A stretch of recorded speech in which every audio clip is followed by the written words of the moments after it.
من تماثيل الجالسة ما يسمى تمثال الجالسة القرفصاء، الكاتب، وبعض أحيان نفس الجلسة دي بيسمى القارئ. فهل هو كاتب أم قارئ؟ الوضع اللي هو لازم نعرفه، وجميع السادة المشاهدين بمجرد زيارتهم لأي متحف من المتاحف ويبص على التمثال يعرف إنه ده الكاتب. طب اختلف في إيه؟ هنا ورقة البردي، إذا مسك ورقة البردي بإيده الشمال وبإيده اليمين بالوضع ده كده يدل على إن هو ده القارئ. أما بالشكل ده يعكس إيد اليمين يبقى معناها هو الكاتب. وعندنا هنا علامة الحبر، عندنا الحبارة اللي فيها اللونين، اللون الأسود واللون الأحمر. اللون الأسود اللي بيبدأ ب التصحيح لو في حالة أخطأ، اللون الأحمر بيبدأ به الكتابة، في حالة أنه هو أخطأ بيصحح بالأسود. في هنا حاجة علامة تسمى علامة السش، علامة هيروغليفية كده فوق اهي، اللي هي أدوات الكتابة. أدوات الكتابة عنده هنا التو فيذرز أو الريشتين، الريشة اللي بيستخدمها للون الأسود في الكتابة في التصحيح، واللون الأحمر في عملية الكتابة في البداية.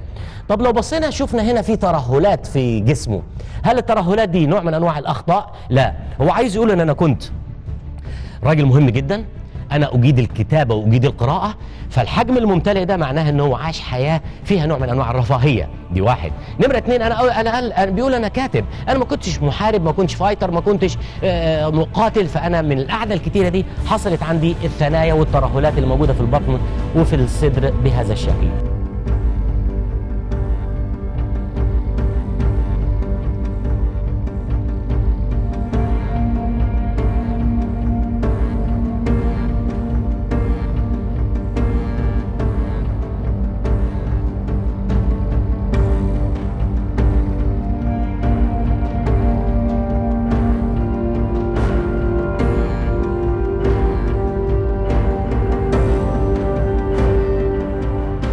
الصالة الأولانية فيها 2 تحف، قطعتين من أهم القطع اللي موجودة في الصالة الأولانية لمتحف الأقصر. أول قطعة تستوقف جميع الزائرين وهي الحتة الفريدة دي، الملك تحتمس الثالث. الملك تحتمس الثالث ابن أخو حتشبسوت، ملك تحتمس الثالث المحارب، اللي البعض يطلق عليها خطأ ان هو نابليون الغرب. لا، ده غلط الكلام ده. نابليون هو المفروض اللي يطلق عليه هو تحتمس الثالث الشرق. تحتمس الثالث ده قبل نابليون ب 3400 سنة. نبص ثاني على التمثال ونبص جمال التمثال شكله ازاي. هنا بيمثل لنا الملك واقف، قدم اليسرى تتقدم، عليه غطاء النمس، الدقن المستعارة، الابتسامة الخفيفة اللي في وشه. هنشوف الخرطوش اللي بيحمل اسم الملك من خبر رع اللي هو تحتمس الثالث، ماسك في ايده لفتي البربي. التمثال ده من حجر يسمى الشيست او الاردواز، شيست الاخضر او اردواز. التمثال ده تم العثور عليه من ضمن الخبيئة اللي كانت موجودة في الكرنك، وتم الكشف عنها من 1902 ل 1909، 7 سنين الكشف عن هذه الخبيئة. والخبيئة دي طلعت 797 تمثال حجري و17,000 تمثال معدني مختلف الحجم، منها النحاسي ومنها البرونزي، موجودين في مستوى المنتشرين على مستوى متاحف مصر كلها.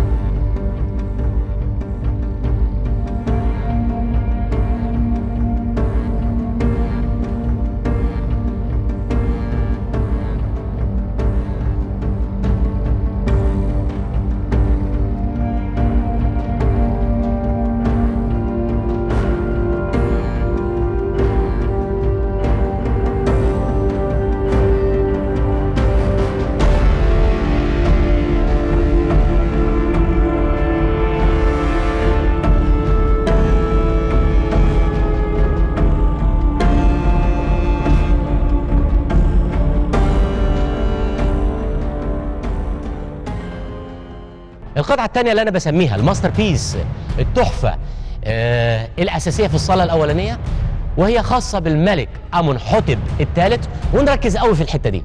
الملك أمنحتب الثالث جالس أو واقف جنب تمثال سبك اللي له سبك اللي هو الكروكودايل أو التمساح، وهو بيقدم له العنخ، ما تسمى علامة الحياة. البعض يطلق عليها خطأ مفتاح الحياة، الكلمة دي لا مش مظبوطة. المصري القديم ما كانش عنده مفتاح للحياة، دي ما تسمى بعلامة الحياة، وهي تجريد الكائن البشري زي ما أنا واقف كده، راس وكتاف ورجلين، دي ما تسمى بعلامة الحياة عنخ بالهيروغليفي.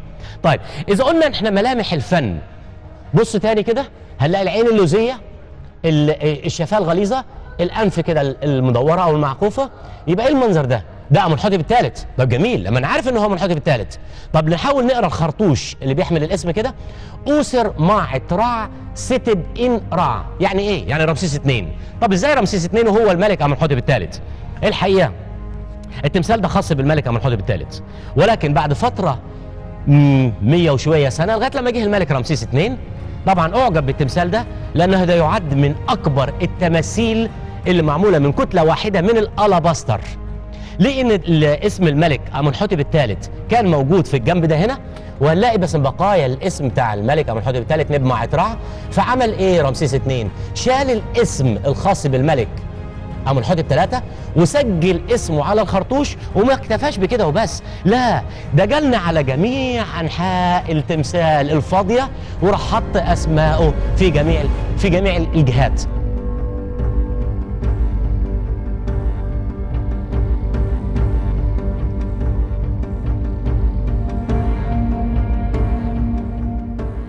على فكرة التمثال ده اتلقى في مكان قريب جدا جنوب الأقصر هنا، في ترعة، أثناء كان حفر ترعة تسمى ترعة وهبي أو المهندس. هو بيحفر في الترعة، الحفار راح خبط في حاجة، فايه الحاجة اللي اتخبطت دي؟ وقف الشغل، بص فيها لقي التمثال ده. يعني سبحان الله ده كان واقع في مكان قبل الأقصر نواحي أرمنت، وهو أثناء مهندس الري ما بيعمل حفر ترعة أو تطهير ترعة فلقي التمثال ده. نرجع تاني نقول رمسيس 2. رمسيس 2 قال انا ممكن اغتصب تمثال من حد، لكن ما حدش ممكن يغتصب التمثال مني. عمل ايه رمسيس 2؟ جه في ظهر التمثال اللي هو ما كانش فيه نقوش، ونبص بقى كده عمل ايه؟ رمسيس 2، رمسيس رمسيس رمسيس رمسيس رمسيس رمسيس رمسيس رمسيس، بحيث انه اللي يجي يفكر فيما بعد ان هو يغتصب التمثال ده لنفسه هيفكر 100,000 مره، هل اشيل الخرطوش ده ولا ده ولا ده ولا ده ولا ده ولا ده ولا ده؟ نقرا مع بعض شويه هيروغليفي كده لزاز ونحاول نعمل الترجمه. نقول بقى هنا نسوبيتي نبطاوي أوسر ماعت رع ستب إن رع صارع نبخعو رع مسو دي عن خجد. ترجمة، بيتكلم على نفسه رمسيس 2، بيقول أنا موحد مصر العليا والسفلى، أنا سيد الأرضين، أنا قوة عدالة رع المختار من رع، أنا ابن إله الشمس رع، أنا سيد شروق اللي اتولد عن طريق رع، معطى الحياة للأبد. الكلام ده كله هيروغليفي. طب احنا بنستغل فرصة بنتكلم ان ده بيسمى خرطوش. خرطوش مش الاسم الأصلي. الاسم الأصلي له اسمه شن، والاسم جوه اسمه رن، اللي هي المصطلح اللي احنا خدناه دلوقتي نقول شنة ورنة. شن اللي هو الخرطوش الدايرة دي، والرن اللي هو الاسم. طب ما جه خرطوش من مين؟ نابليون لما جه هنا وبص للمنظر ده قال واو اتس كرتوش. ايه كرتوش دي؟ عشان شبه طلقة الخرطوش، طلقة الخرطوش، فقال لك كرتوش، لك كرتوش بوليت، طلقة الخرطوش، فسمي بخرطوش. واحنا استمر معانا الاسم ده، بس الاسم الاصلي لو احنا عايزين نقول شنرن اللي احنا استخدمناها حاليا في لغتنا الدارجة شنة ورنة.